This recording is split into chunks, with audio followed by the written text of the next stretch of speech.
Hello guys, welcome to Career Media once again. My name is Gulshan Shah. Friends, intra MCC के portal पर seat matrix for verification की list publish की गई है। अब ये सीट मैट्रिक्स फॉर वेरिफिकेशन को लेकर के स्टूडेंट्स थोड़े से कंफ्यूज हैं कि क्या ये ऑफिशियल सीट मैट्रिक्स है, क्या इसके बाद चॉइस फिलिंग स्टार्ट हो जाएगी। तो उसी बात पे मैं आपको कुछ इन्फॉर्मेशन देना चाहता हूँ कि ये जो सीट मैट्रिक्स फॉर वेरिफिकेशन आई है ये ऑफिशियल जो फाइनल सीट मैट्रिक्स नहीं है, क्योंकि ये जो सीट मैट्रिक्स पब्लिश की गई है ना, ये सीट मैट्रिक्स कॉलेजेस के इंफॉर्मेशन के लिए पब्लिश की गई है। कॉलेजेस को ये नोटिस दी गई है कि आप अपने कॉलेजेस में कितनी कितनी सीटें हैं उसे आप क्रॉस चेक कर लो इस सीट मैट्रिक्स से, किस कॉलेज में किस डिपार्टमेंट में कितनी सीटें हैं इस सीट मैट्रिक्स से आप क्रॉस वेरीफाई कर लो। और इस वजह से कॉलेजेस को लॉगिन आईडी और पासवर्ड भी दी गई है। उससे उसमें अगर किसी प्रकार की कोई डिस्क्रिपेंसी होती है तो आप हमें ईमेल करके बता दो, और ये ईमेल जो है बाय 28 ऑफ अक्टूबर तक आप हमें भेज दो, कोई भी क्रॉस चेक करके। जो भी अगर प्रॉब्लम्स आती है, आपको लगता है कि जो हमने सीट मैट्रिक्स पब्लिश की है वो अगर आपकी रिक्वायरमेंट के अकॉर्डिंग, आपके एक्सपेक्टेशन के अकॉर्डिंग मीट नहीं करती है, तो आप वो डिस्क्रिपेंसीज हमें मेल कर दो बाय 28 कल तक। और उसके बाद जो भी डिस्क्रिपेंसीज हैं उसको सॉर्ट आउट करके हम इन सीट्स के ऊपर में जो है वो कैटेगरी वाइज डिस्ट्रीब्यूशन करेंगे और फिर फाइनल सीट मैट्रिक्स पब्लिश करेंगे। तो ये जो अभी सीट मैट्रिक्स आई है, ये मैट्रिक्स सिर्फ कॉलेजेस को इंफॉर्मेशन देने के लिए है कि आप इस मैट्रिक्स से क्रॉस चेक कर लो, क्रॉस वेरीफाई कर लो कि जो आपकी एक्सपेक्टेशन थी, जो आपकी रिक्वायरमेंट थी, उस अकॉर्डिंग कहीं कुछ डिस्क्रिपेंसीज तो नहीं है।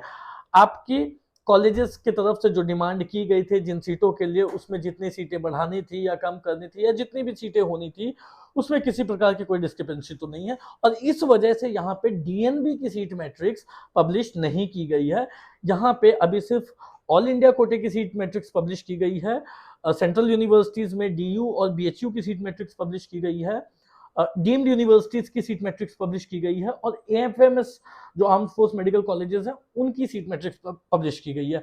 अब ये सारे कॉलेजेस जो हैं ये एक बार क्रॉस वेरीफाई कर लेंगे कि जो हमारी एक्सपेक्टेशन थी, जितनी हमने रिक्वेस्ट डाला था, उसके अकॉर्डिंग जो सीट्स पब्लिश की गई है वो एग्जैक्ट है या नहीं है। और क्रॉस वेरीफाई करने के बाद कोई भी डिस्क्रिपेंसी अगर रहती है तो वो ये मेल करेंगे, कॉलेजेस जो अथॉरिटी है वो एनएमसी को मेल करेंगे। उन डिस्क्रिपेंसीज को देखते हुए फिर जो इंट्रा एमसीसी है यानी एनएमसी है, वो उनको एमसीसी जो है वो उनको डिस्ट्रीब्यूट करेगी और पब्लिश करेगी ऑफिशियल सीट मैट्रिक्स। तो कहीं ना कहीं अभी ऑफिशियल सीट मैट्रिक्स आने में अभी भी 2 से 3 दिन का टाइम जरूर लग सकता है। हाँ, जब सीट मैट्रिक्स आ जाएगी तो ऑब्वियसली उसके बाद से आपकी चॉइस फिलिंग और स्केड्यूल की डेट भी जो है वो अब कहीं ना कहीं आ सकती है। 2 से 3 दिनों में, 1-2 दिनों में आपकी स्केड्यूल आ सकती है। और आगे की जो डेट्स है, लाइक सीट मैट्रिक्स की डेट और जो आपकी काउंसलिंग की जो चॉइस फिलिंग की डेट होती है, वो भी मेंशन की जा सकती है। मतलब 1 से 2 दिन 3 दिन में आ सकती है। अब अगर ये जो सीट मैट्रिक्स दी गई है ना क्रॉस वेरिफिकेशन के लिए कॉलेजेस के लिए, जो कॉलेजेस के रिस्पेक्ट में जो दी गई है, उसको अगर हम देखें तो उसमें एनेस्थीसिया की ऑल इंडिया कोटे में 1254 सीट्स अवेलेबल हैं, डर्मा की 283 सीट्स अवेलेबल हैं, जनरल मेडिसिन की 1272 सीट्स अवेलेबल हैं, जनरल सर्जरी की 1189 सीट्स अवेलेबल हैं, पीडिया की 908 सीट्स अवेलेबल हैं, टीबी चेस्ट की 256 सीट्स अवेलेबल हैं, इमरजेंसी मेडिसिन की 88 सीट्स अवेलेबल हैं, ऑर्थो की 657 सीट्स अवेलेबल हैं, साइकेट्री 329 सीट्स अवेलेबल हैं, ईएनटी 338 सीट्स अवेलेबल हैं, ऑप्थल 518 सीट्स अवेलेबल हैं, रेडियो 476 सीट्स अवेलेबल हैं और ओबीजीवाई 1141 सीट्स अवेलेबल हैं। बाकी पैथोलॉजी, रेडिएशन, ऑन्कोलॉजी और जो अदर नॉन क्लिनिकल ब्रांचेस हैं वो आप कैलकुलेट कर सकते हो, वो from the seat matrix given on intra MCC. ये कुछ ब्रांचेस का मैंने आपको बता दिया। अब ये जो है ना, ये सीट्स आपकी ऑल इंडिया 50% में है।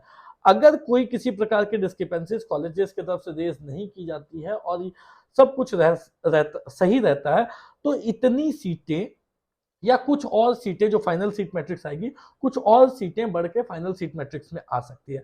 अब इसका मतलब ये बिल्कुल भी नहीं है कि इसमें जो है वो सीट्स इंक्रीज नहीं हुई या अब इंक्रीज नहीं होगी। सीट्स इंक्रीमेंट का सिलसिला आपको राउंड 2 राउंड 3 तक भी देखने को मिलेगा। सो आप देखोगे कि कुछ कुछ सीटें जब सीट मैट्रिक्स आती है, फाइनल सीट मैट्रिक्स आएगी तो उसमें भी इंक्रीज होकर के आएगी, और कुछ कुछ सीट्स जो है वो आपके राउंड 2 में भी इंक्रीज होकर के आएंगी। सो इसमें ये बिल्कुल भी नहीं मानना है कि ये अब जो है सीटें नहीं बढ़ेंगी।